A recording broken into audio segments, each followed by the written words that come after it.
Bismillahirrahmanirrahim. Alhamdulillah wassalatu wassalamu ala Rasulillah wa ala alihi wa sahbihi ajma'in wa ba'd.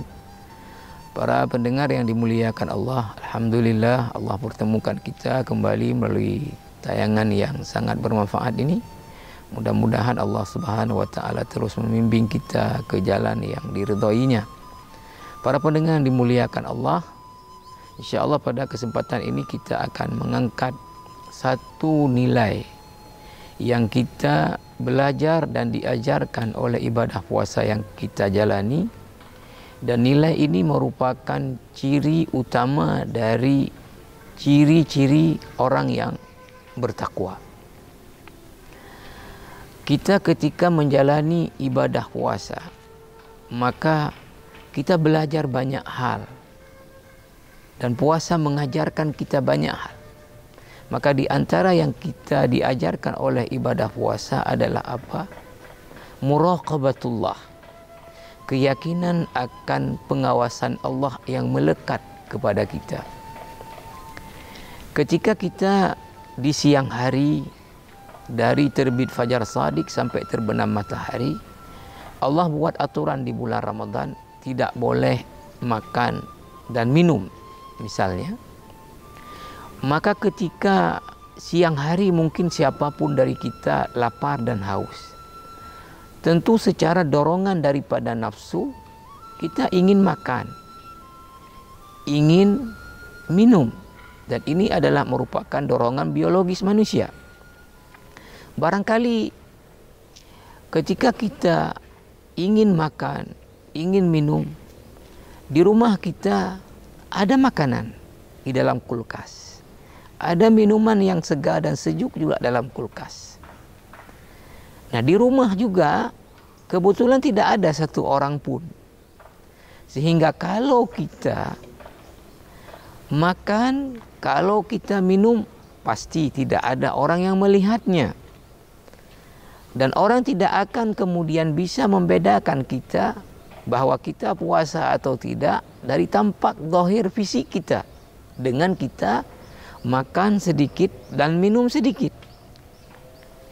Tapi kemudian kenyataannya, para pendengar yang mulia, kita tidak berani makan, kita tidak berani minum. Karena apa? Karena keyakinan yang kita bawa bahwa walaupun orang tidak ada yang melihat kalau kita makan, kalau kita minum, tapi Allah melihat kita. Sehingga kalaupun tidak ada orang, tetap kita tidak akan berani makan, tidak akan berani minum.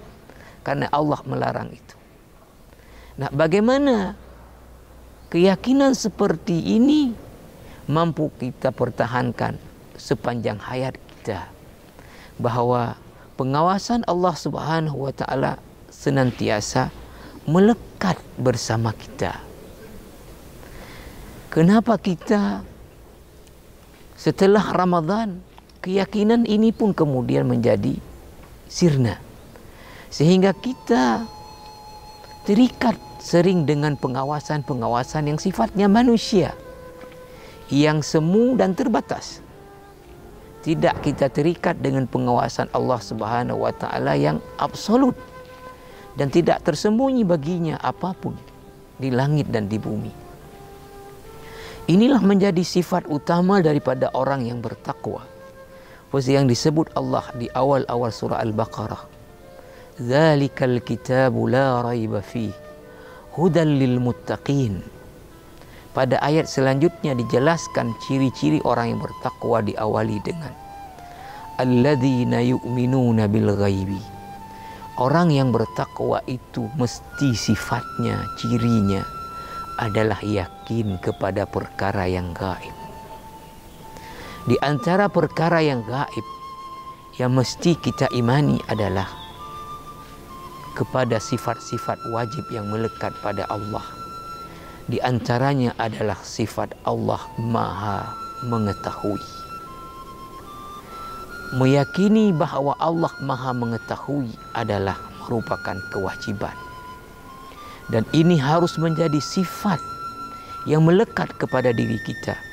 Sehingga kita mau melakukan apapun, mau mengucapkan apapun, mau bertindak dan bersikap apapun, maka kita membawa keyakinan bahwa Allah melihat, mengetahui apa yang kita perbuat, apa yang kita ucapkan, apa yang kita bersikap dengannya, dan itu semua tercatat di sisi Allah Subhanahu wa taala dan akan dibalas tentunya oleh Allah Subhanahu wa taala apa yang kita buat. Jangan sampai kita seperti yang disebut Allah dalam salah satu ayat dalam Al-Quran yang menjadi ciri kebanyakan manusia, yastakhfuna minan nas wala yastakhfuna minallah, bersembunyi daripada manusia tapi tidak bersembunyi daripada Allah Subhanahu wa taala. Mudah-mudahan keyakinan kepada pengawasan Allah yang selama kita jalani di bulan Ramadan mampu kita bawa sepanjang hayat kita, sehingga kita menjadi orang yang akan selamat di dalam sikap dan perilaku kita, karena kita selalu diawasi oleh Allah Subhanahu wa taala.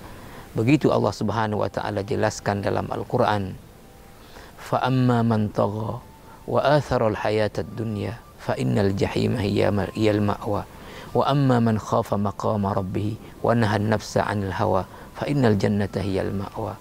Orang-orang yang senantiasa takut kepada Rabb-nya ketika bersikap dan bertindak dan mampu mengendalikan nafsunya, maka dia menjadi orang-orang yang akan mendapatkan tempat balasan surga di akhirat nanti.